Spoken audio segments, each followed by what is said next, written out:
Subscribe करा महानुभाव प्रतितीपंथ चॅनलला व बेल बटन अवश्य दाबा लेटेस्ट नोटिफिकेशन प्राप्त करण्यासाठी। मरण येत आहे त्यावेळेस बरोबर हा काळवंचना करणारा व्यक्ती या आत्म्याला एका ठिकाणी आणतो आणि अशा विशिष्ट ठिकाणी लपवून टाकतो की यमालाही समजत नाही। मग काळ येतो म्हणजे यमदूत येतात। दंडवत प्रणाम। जय श्री कृष्ण। लीळा चरित्राच्या आजच्या ज्ञान सत्रामध्ये आपण एकंदरीत 2 ते 3 लीळा पाहणार आहोत। ज्या लीळेमध्ये पहिली लीळा आहे महादाईचा उत्तम रश्मी रहस्य निरूपण।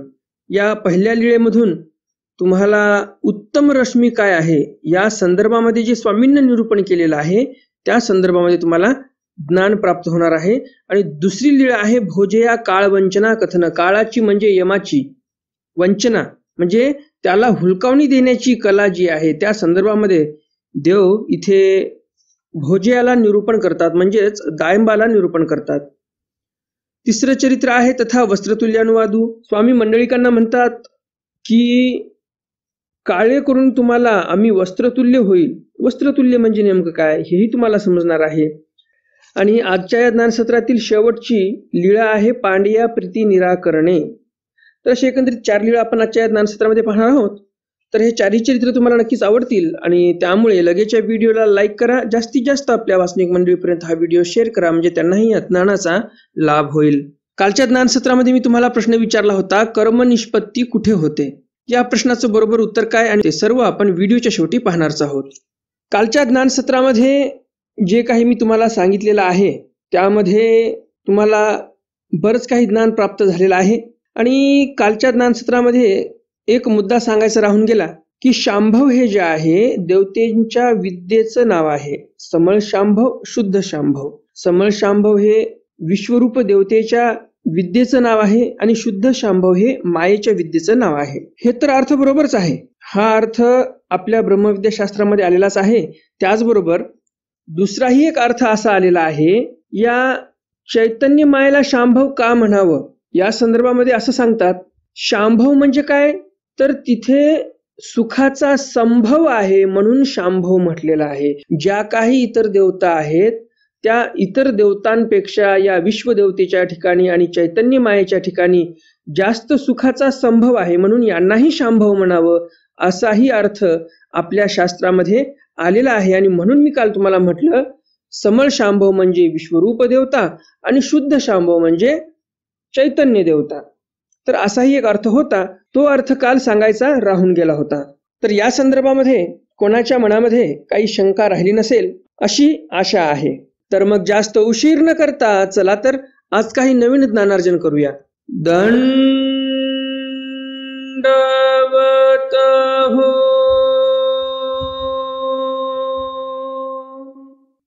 मी ईश्वरदास महानुभाव सर्वांचं स्वागत करतो आपल्या महानुभाव प्रतितीपंथ या YouTube चॅनलमध्ये। आजच्या या ज्ञानसत्रातील लीळा क्रमांक आहे लीळा चरित्र उत्तरार्ध लीळा क्रमांक 485 महादाईचा उत्तम रश्मी रहस्य निरूपण। स्वामींनी महादाईसांना उत्तम रश्मीचं जे रहस्य आहे ते निरूपण केलेलं आहे।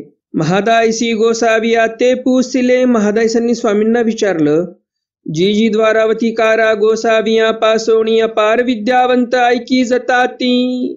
महादाईसांनी विचारलं स्वामींना की द्वारावतीकार श्री चांगदेव रावळांपासून अपार विद्यावंत झाले असं आम्ही ऐकून आहोत आणि गोसाविया पासोणी कव्हणी नायकी जती, परंतु स्वामींपासून असे विद्यावंत झाले असं काय आमच्या ऐकण्यात नाही आलं। ते काही जी ते कशामुळे बरं, यामागचं कारण काय? सर्वज्ञे म्हणितले। यावर स्वामी म्हणतात, बाई तेथच्या संबंधा गेले ते तुले ही प्राणिये सत्वस्त म्हणोनी उत्तमे रश्मीचा संचारू झाला। स्वामी म्हणतात, बाई द्वारावतीकार श्री चांगदेव रावळांपाशी जे काही भक्त मंडळी आली होती, ज्यांना विद्या झाल्या, त्यांचे जेवढे काही शिष्य होते, जेवढे काही शिष्य द्वारावतीकार श्री चांगदेव रावळांच्या संबंधाला गेलेले आहेत ते सर्व सत्वस्थ होते। सात्विक गुण त्यांच्या ठिकाणी जास्त होता आणि म्हणून उत्तम रश्मीचा संचारू झाला। उत्तम रश्मी म्हणजे उत्तम विद्येचा संचार त्यांना केला चांगदेव रावळांनी।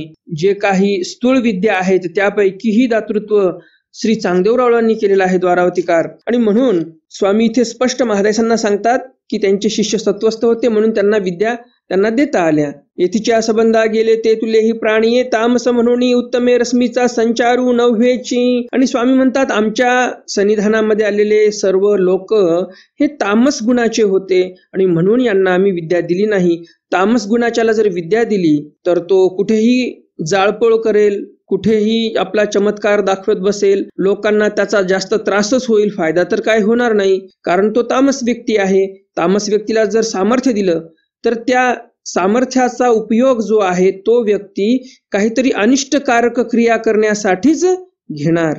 आणि म्हणून स्वामी म्हणतात आम्ही कोणालाही स्थूळ विद्या दिलेली नाही. स्थूळ विद्या कशाला म्हणतात? चैतन्य मायेपासून कैलाश वैकुंठीचे हरिहर ब्रह्मादिक जे आहेत या सकळ देवतेंच्या विद्येंना स्थूळ विद्या असं बोलतात. किंवा पर्यायवाची शब्द अप्रोक्ष विद्या पण आहे, अप्रोक्ष विद्या असंही बोलतात. या स्थूळ विद्यावंताला अप्रोक्ष विद्यावंत म्हणतात किंवा स्थूळ विद्या असतील त्याला अप्रोक्ष विद्या म्हणतात, समानार्थी शब्द आहे. उत्तरार्ध लीळा क्रमांक 486. भोजया काळ वंचना कथन. भोजया म्हणजेच दायंबा, त्या दायंबाला काळ वंचनेविषयी स्वामी कथन करतात, म्हणजेच निरूपण करतात, सांगतात. गोसावियांसी उदियाचा पूजावसरू होऊन गोसावियासनी उपविष्ट असती. स्वामींचा सकाळचा पूजावसर झालेला आहे आणि स्वामी आसनावर बसलेले आहेत. आजचं ही चरित्र पैठण येथीलच आहे. तव दायंबाये म्हणितले, तेव्हा दायंबा म्हणतात जी जी नाथपंथी काळ वंचना बोली जताये ते साच जी. दायंबा विचारतात जी जी नाथ पंथामध्ये काळ वंचना करतात असं आम्ही ऐकून आहोत, ते साचजी म्हणजे खरी गोष्ट आहे का? सर्वज्ञ म्हणितले, स्वामी म्हणतात वर्ती जे म्हणजे काळवंचना नावाचा प्रकार खरंच अस्तित्वात आहे, वर्तत असतो. म्हणजे माणूस हा अमर होतो काळवंचना केल्यानंतर. यम एकदा येऊन जातो, यमाला हा जीव जो आहे तो हुलकावणी देतो. यमदूतही निघून जातो की त्याला वाटते की हा व्यक्ती मेलेलाच आहे का. ती नेमकी कशी प्रक्रिया आहे ते समोर आपण पाहणारच आहोत. तर मला एवढं सांगायचं की हा जो जीव आहे काळवंचना करणारा, काळवंचना केल्यानंतर हा जो जीव आहे तो यमाला हुलकावणी देऊन जिवंत राहतो. तर स्वामी म्हणतात हे खरं आहे. भोजया काळवंचना एकी आती गा. स्वामी म्हणतात भोजया काळवंचना नावाचा प्रकार हा एक आहे बर का. ही गोष्ट काही खोटी नाही, खरी गोष्ट आहे ही. जी जी ते कैसी. दायंबा म्हणतात जी जी कशी असते बरं ही काळवंचना? सर्वज्ञ म्हणितले हे आत्मा असे. स्वामी म्हणतात हा आत्मा असे म्हणजे हा आत्मा जो आहे तो देह जाता समये एक स्थान असे तेथ लपविजे काळू ये तो भीतरी पाहुणी जाय. स्वामी म्हणतात हा जो शरीरामध्ये आत्मा आहे ओवल्या पवल्या गेलेला, हा आत्मा या देहातच एका ठिकाणी लपवून ठेवता येते. ज्यावेळेस शेवटची घटिका आली त्या साधन आचरणाऱ्याला, ज्याला काळवंचना करता येते त्याला माहिती असते माझी मरणाची वेळ काय आहे. आणि नेमकं मरण्याच्या अगोदर, यमदूत येण्याच्या अगोदरच हा जो जीव आहे ज्याला काळवंचना करता येते तो काय करतो, आपल्या सर्व शरीरातला जो आत्मा ववल्या पवल्या गेलेला आहे, पायाच्या नखापासून डोक्याच्या केसापर्यंत हा आत्मा एका जागी आणतो. काय म्हणता स्वामी? देह जाता समये एक स्थान असे तेथ लपविजे. मरण येत आहे त्यावेळेस बरोबर हा काळवंचना करणारा व्यक्ती या आत्म्याला एका ठिकाणी आणतो आणि अशा विशिष्ट ठिकाणी लपवून टाकतो की यमालाही समजत नाही. मग काळ येतो म्हणजे यमदूत येतात, भीतर पाहतात त्या शरीरामध्ये, तर शरीरामध्ये आत्मा दिसत नाही. मग काढिजे आणि मग ते यमदूत गेल्यानंतर हा आत्मा व्यवस्थित पूर्ण शरीरामध्ये प्रवाहाला पावते. पूर्ण नखाग्रापासून केशाग्रापर्यंत हा आत्मा ववल्या पवल्या जातो. अशी एक विधी आहे. तो काळवंचना करणारा व्यक्ती बरोबर हा विधी आचरतो, ही प्रक्रिया करतो. बरोबर यमदूत गेला की ते आत्मा एका ठिकाणी लपून ठेवला होता तो पूर्ण शरीरामध्ये सामावून जातो. दायंबा ये म्हणितले जी जी तरी म्हातारपण येईल की. दायंबा म्हणतात जी जी, तर मग म्हातारपण येईल ना त्या जीवाला. सर्वज्ञ म्हणतले म्हातारपण नाही. स्वामी म्हणतात ज्याला ही विद्या येते काळवंचना त्याला म्हातारपण येत नाही. ते आणि कसे म्हातारपण येणं ही दुसरी गोष्ट आहे. दुसऱ्या लोकांना म्हातारपण येते. नाजी म्हातारपण येईल. पुन्हा दायंबा म्हणतात नाही नाही म्हातारपण तर येईलच त्या व्यक्तीला. मग हा आत्मा काहीसे नाही जायेना. स्वामी म्हणतात मग हा आत्मा कसाच त्या शरीराला सोडून जात नाही. मरतो म्हटलं तरी त्याला मरण येत नाही. मग पोटी सुरी सुवावी ऐसे उपजेल. स्वामी म्हणतात नंतर जिवंत राहून राहून या जीवाला अशी बुद्धी येते किंवा असे विचार याच्या मनामध्ये येतात की आता मरून गेलेलं बरं, किती दिवस जिवंत राहावं बरं, पोटामध्ये सुरी खुपसावी आणि मरून जावं असं त्याला वाटते. ज्या व्यक्तीने काळवंचना केली त्या व्यक्तीला असं वाटते की मरून गेलेलं बरं, आता किती दिवस जिवंत राहायचं, तरी काय करावे असे. आता जीवन जगून तरी काय करायचं, किती वर्ष जगावं, कारण त्याला आता हजारो लाखो करोडो वर्षापर्यंत यम काय न्यायला येणार नाही. कारण यमाच्या यादीतून या माणसाचं नाव निघून गेलं. हा माणूस ऑलरेडी त्या यमाला मेलेला दिसला. त्या यमाने या माणसाचं नाव त्याच्या यादीमधून काढून टाकलेलं आहे. मग आता यम कशाला येईल याला न्यायला परत, मग मरण येणार नाही याला. आणि म्हणून हा जीव परेशान होऊन जातो की आता किती दिवस जिवंत राहायचे. सर्वज्ञ म्हटले देह न वचे ऐसे आणि काही असे. स्वामी म्हणतात माणसाला मरण येणार नाही. अशा दुसऱ्याही गोष्टी आहेत. यावरी सर्वज्ञ म्हणितले. यावर स्वामी म्हणतात वज्रोळी, अमरोळी, सिद्धोळी, दिव्योळी ये चारी ओळी नाथाचिया. स्वामी म्हणतात नाथ संप्रदायामध्ये 4 ओळी बोललेल्या आहेत. वज्रोळी म्हणजे वज्रासारखं अंग कठीण होते एकदम. वज्र म्हणजे पोलाद किंवा वज्र असं इंद्राच्या हातातल्या शस्त्राला म्हणतात. त्या वज्राला जर पर्वतावर ठेवलं तर त्या पर्वताचा एकदम चकनाचूर होऊन जातो. एवढं सामर्थ्य त्या वज्रामध्ये आहे. तर त्या वज्रासारखं या माणसाचं शरीर होते. जे आगमिक लोक आहेत त्यांच्या संदर्भामध्ये हे सांगितलेलं आहे. अमरोळी, अमरोळ म्हणजे ज्याप्रमाणे पाण्यामध्ये जर तलवार तुम्ही कितीही मारली पाणी पुन्हा जुटल्या जाते, त्याप्रमाणे या माणसाचं शरीर असं होऊन जाते. कितीही तलवार मारा तुम्ही त्यावर, ते शरीर पुन्हा जुटून जाते.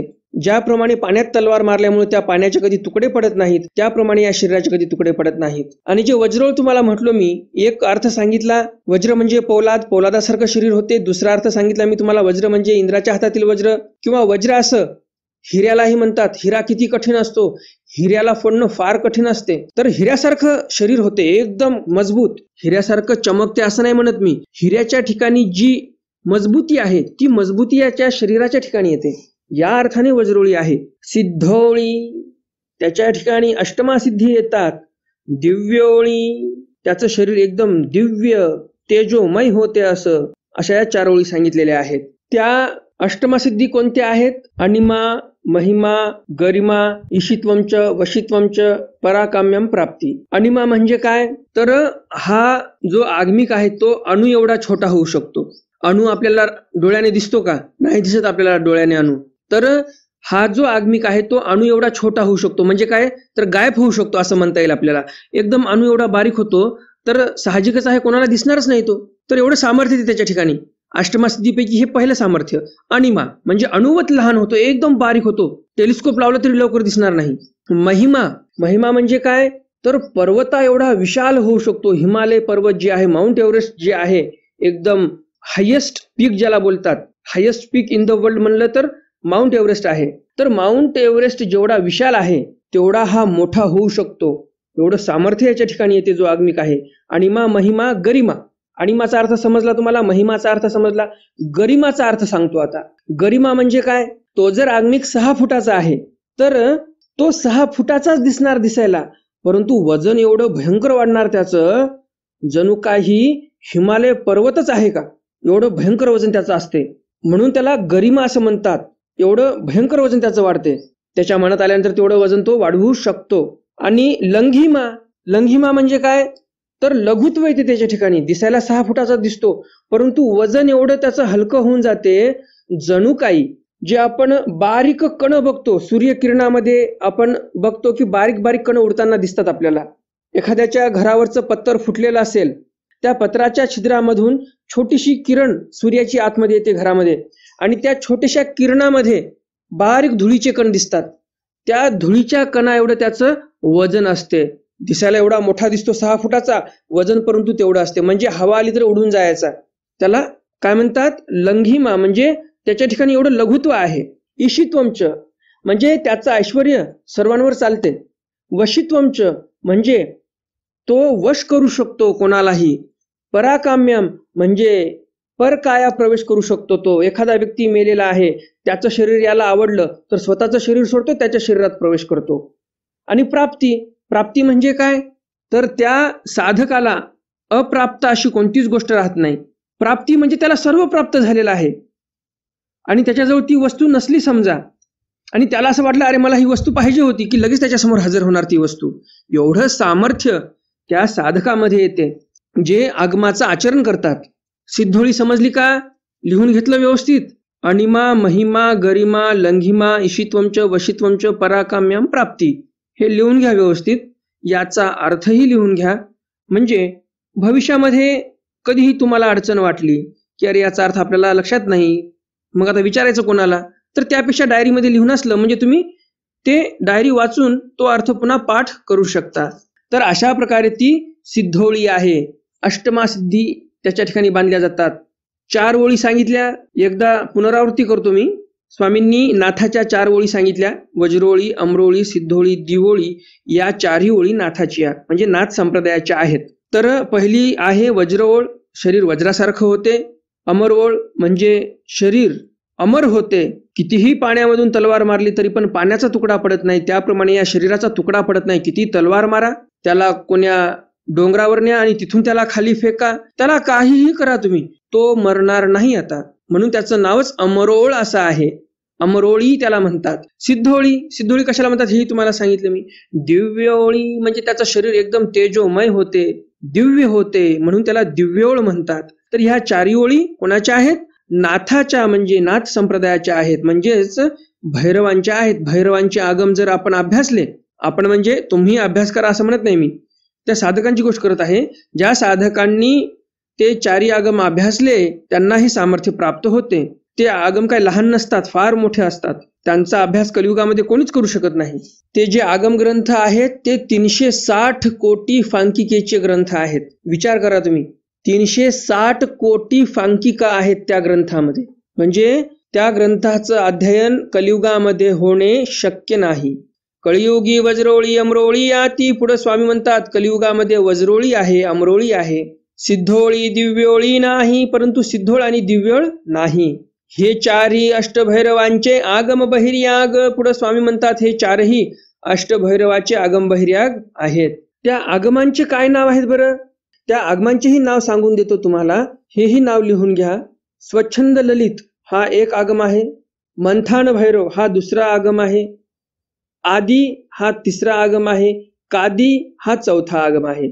स्वच्छंद ललित, मंथान भैरव, आदी, कादी असे 4 प्रकारचे आगम आहेत. तर हे 4ही आगम भैरवांचे आहेत.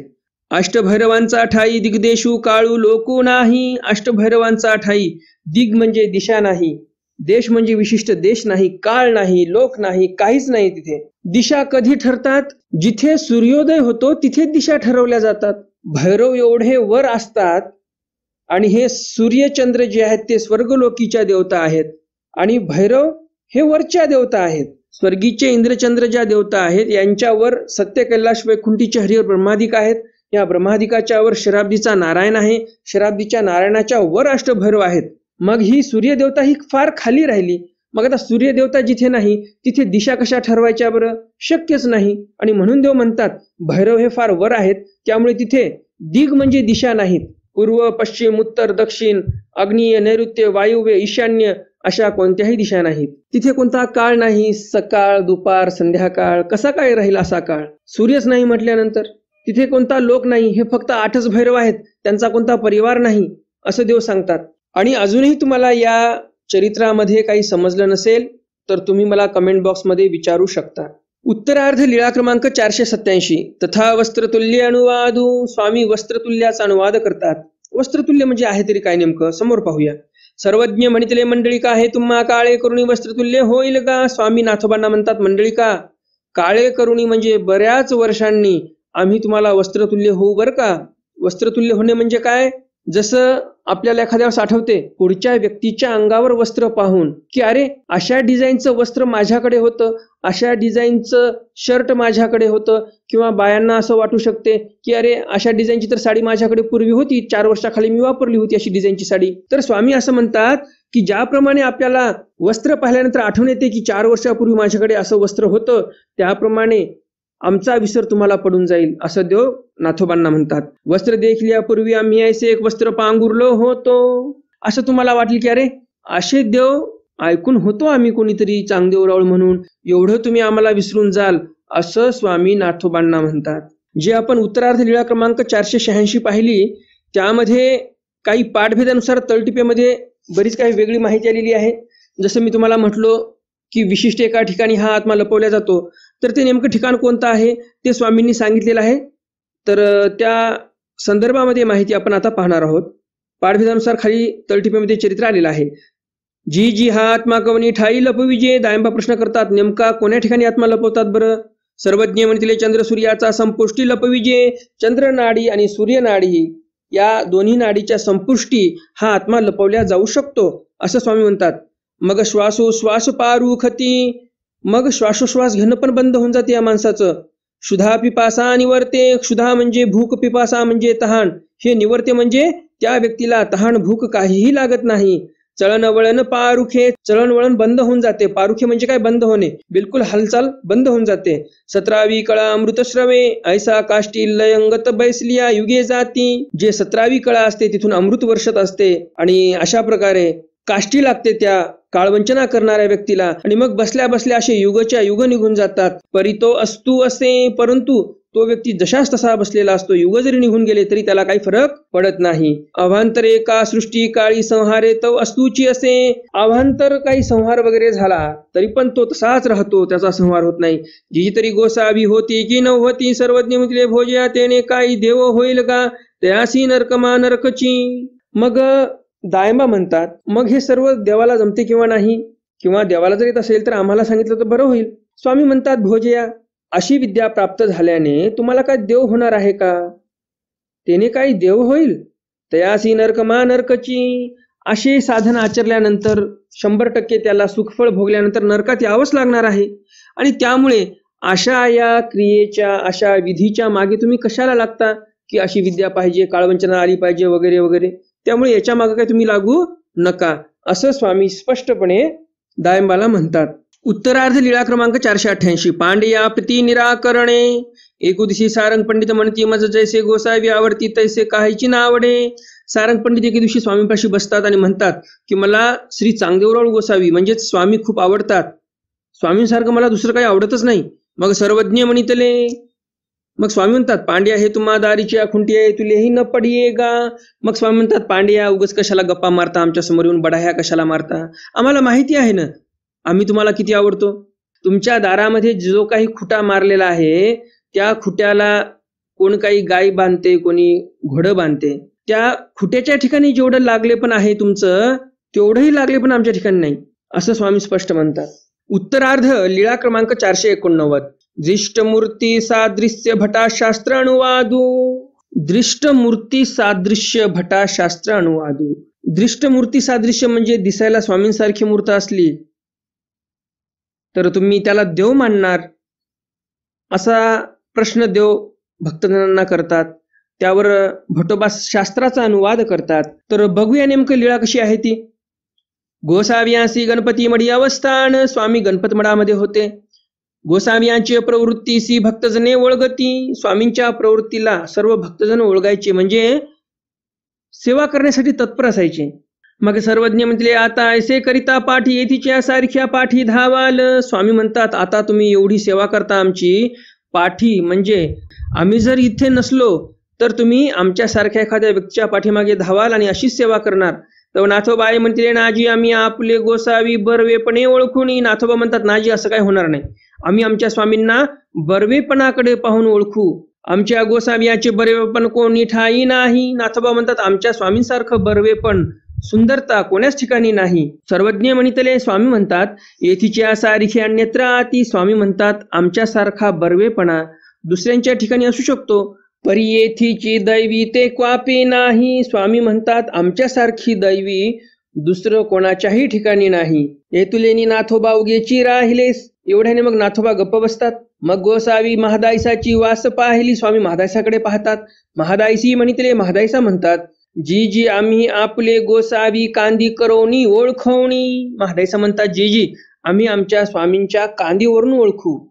स्वामींच्या डाव्या भुवईवर कांदी होती.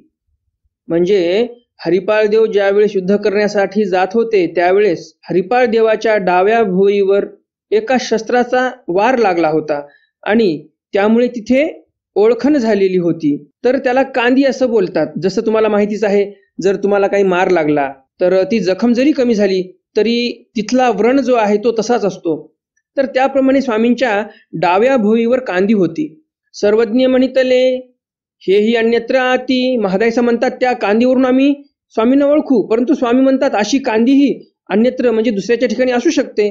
मग गोसावी भटाची वास पाहिली. मग शेवटी स्वामी भटोबासांकडे पाहतात की भटोबास काय उत्तर देतात. तो भटी म्हणितले, भटोबास म्हणतात जी जी आम्ही आपले गोसावी शास्त्रे करुणी ओळखोनी. मग भटोबास म्हणतात जी जी आम्ही आमच्या गोसावी यांना शास्त्रावरून ओळखू, कारण ब्रह्मविद्या शास्त्र तर स्वामींच्याच ठिकाणी आहे. मग आम्ही आमच्या स्वामींना ब्रह्मविद्या शास्त्रावरूनच ओळखू असं भटोबास म्हणतात. आमचे या गोसाव्याचे शास्त्र कवनी ठाई नाही. आमच्या स्वामींचं शास्त्र ब्रह्मविद्या शास्त्र दुसरं कोणाच्याही ठिकाणी असू शकत नाही. सर्वज्ञ म्हणतील शास्त्र भक्ताचा ठाई असते. स्वामी म्हणतात असं कसं म्हणता तुम्ही, आमचाच एखादा भक्त असेल तर त्या भक्ताच्या ठिकाणी ब्रह्मविद्या शास्त्र असू शकते. हे तुलेनी भटवगेची राहिले. मग भटोबास गप्प बसतात की आपलं हे उत्तर चुकलेलं आहे.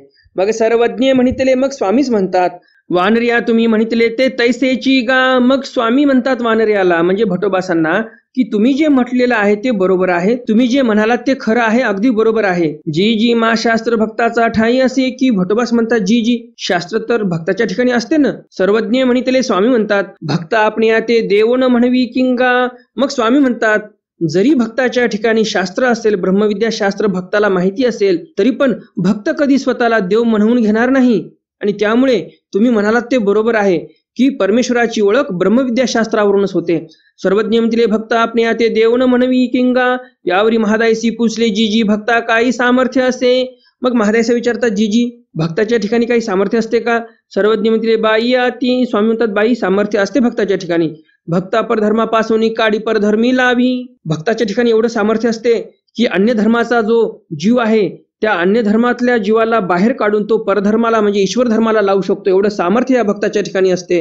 महादायसी म्हणितले, महादायसा म्हणतात जी जी तुलेची. महादायसा म्हणतात एवढं सामर्थ्य आहे फक्त की देवतेच्या धर्मापासून हा भक्त दुसऱ्या जीवांना काढणार आणि ईश्वर धर्माला लावणार. सर्वज्ञ म्हणतील पोरे हो हे काही साणे हे काही खवनी ठाई असे. स्वामी म्हणतात अरे असं कसं काय म्हणताय तुम्ही, येतुलेची म्हणजे एवढंसं सामर्थ्य का. पोरे हो हे काही साणे. स्वामी म्हणतात महादेसांना बाई हे काही साणं नाही, लहान गोष्ट नाही. एखाद्या जीवाला देवता धर्मापासून काढणं आणि ईश्वर धर्माला लावणं खूप मोठं गोमट आहे यामध्ये. हे काही कवने ठाई असे. असं कुठेतरी आहे का. दुसरं कोणाच्याही ठिकाणी असं दिसत नाही आपल्याला. सर्व लोक देवतेच्या धर्मामध्ये आहेत. फक्त हा जो भक्त आहे तो भक्त ईश्वराची सेवा करतो आणि अन्य धर्मातल्या जीवांना ईश्वर धर्माला लावतो. ही फार मोठी गोष्ट आहे. देवा भक्ताच्या मात्या पित्या भले यावरी भटी पुसिले. पुढे देव म्हणतात की देवा भक्ताच्या मात्या पित्याला पण खूप चांगलं फळ प्राप्त होते. यावर भटोबास विचारतात जी जी अनुसरल्याच्या माता पितरासी गोमटे होत असे जी. ज्याने अनुसरण घेतलं त्याच्याही माता पित्याला गोमट होते का. सर्वज्ञ म्हणितले स्वामी म्हणतात जेची देवाच्या माता पित्रा तेची भक्ताच्या. मग स्वामी म्हणतात की जे देवाच्या माता पित्याला होते म्हणजे ईश्वर अवताराच्या माता पित्याला जे फळ होते तेच अनुसरण घेतलेलं असेल एखाद्या जीवाने तर त्या जीवाच्या मात्या पित्याला पण तेच फळ होते असं स्वामी इथे स्पष्टीकरण देतात. तर बघा तुम्ही संन्यास जरी घेतला एखाद्या जीवाने तर त्याच्या एकट्याचं भलं होत नाही, त्याच्या मात्या पित्याचं पण भलं होते असं स्वामी इथे म्हणतात. आणि ईश्वर अवतार स्वतःच्या मायबापाला जे फळ देतात तेच फळ भक्ताच्याही मात्या पित्याला देतात. म्हणजे तुम्ही विचार करा देव किती द्यायला बसलेले आहेत. देवाने बिलकुल यामध्ये विषमता ठेवली नाही. देव म्हणतात माझ्या आईवडिलाला जे फळ आहे तेच माझ्या भक्ताच्या पण आईवडिलांना मी फळ देणार. म्हणजे किती उदारता आहे परमेश्वराच्या ठिकाणी हे मी शब्दामध्ये तुम्हाला सांगू शकत नाही. तुम्ही समजून घ्या आता की देवाचं किती मोठं हृदय असेल आणि एवढ्या मोठ्या हृदयाचा असणारा परमेश्वर, त्या परमेश्वराला आपण सोडून देतो आणि संसाराच्या पाठीमागे लागतो आणि संसाराला सर्वस्व देऊन टाकतो. म्हणजे विचार करा आपल्यासारखा अधम कोणी आहे का. आपल्यासारखे अधम आपणच आहोत. आणि म्हणून जास्तीत जास्त वेळ देवा धर्माला द्या. घरामध्ये एकदम सात्विक वातावरण राहील. तर असो आजच्या या ज्ञानसत्रातील जे काही लीळा झाल्या जवळजवळ 5 लीळा झालेल्या आहेत. तर या 5ही लीळा तुम्हाला नक्कीच आवडल्या असतील आणि अजून जर तुम्ही या व्हिडिओला लाईक केलं नसेल तर लगेच या व्हिडिओला लाईक करा आणि जास्तीत जास्त आपल्या वासनिक मंडळीपर्यंत हा व्हिडिओ शेअर करा, म्हणजे त्यांनाही या ज्ञानाचा लाभ होईल. तुम्हाला असेच ज्ञानवर्धक व्हिडिओ आवडत असतील तर या चॅनलला लगेच सबस्क्राईब करा, बेल बटन दाबा आणि ऑल ऑप्शन सिलेक्ट करा, म्हणजे भविष्यामध्ये मी जे असे ज्ञानवर्धक व्हिडिओ अपलोड करणार आहे ते व्हिडिओ तुमच्याकडून सुटणार नाही. कारण या चॅनलवर दररोज असे ज्ञानवर्धक व्हिडिओ मी अपलोड करत असतो, ज्यामध्ये नवनवीन स्वामींचे चरित्र, नवीन नवीन तुम्हाला ज्ञान यामधून प्राप्त होणार आहे. आजच्या ज्ञान सत्रातील प्रश्न आहे, ईश्वर अवतार जे स्वतःच्या मात्या पित्याला फळ देतात तेच फळ भक्ताच्या पण मात्या पित्याला देतात, अनुसरलेल्या पुरुषाच्या पण मात्या पित्याला तेच फळ देतात. यावरून आपल्याला काय लक्षात येते? परमेश्वर कसे आहेत? हा आजच्या ज्ञान सत्रातील प्रश्न आहे. तर आता पाहूयात आपण कालच्या ज्ञान सत्रातील प्रश्न, त्याचं उत्तर. कालच्या ज्ञान सत्रामध्ये मी तुम्हाला प्रश्न विचारला होता, कर्मनिष्पत्ती कुठे होते? या प्रश्नाचं उत्तर आहे, कर्मनिष्पत्ती ही कर्मभूमीमध्ये होत असते. ज्याप्रमाणे तुम्ही कालच्या ज्ञान सत्रातील प्रश्नाचं उत्तर बरोबर दिलं त्याचप्रमाणे तुम्ही आजच्याही ज्ञान सत्रातील प्रश्नाचं उत्तर नक्कीच बरोबर देणार अशी अपेक्षा आहे. तर मग भेटूया उद्याच्या ज्ञान सत्रामध्ये सर्वज्ञ श्री चक्रधर स्वामींच्या काही नवीन चरित्रांसह, ज्यामध्ये महादाईचा नेत्रदीप अनुवादू, रामदेवी ब्रह्मविद्या निराकरण, सकळ शास्त्रांचा सिद्धांत जाणे म्हणणे असे 2-3 चरित्र आपण उद्याच्या ज्ञान सत्रामध्ये पाहणार आहोत. तर मग भेटूया उद्याच्या ज्ञान सत्रामध्ये सर्वज्ञ श्री चक्रधर स्वामींच्या काही नवीन चरित्रांसह. तोपर्यंत दंडवत प्रणाम. जय श्रीकृष्ण. दंडवत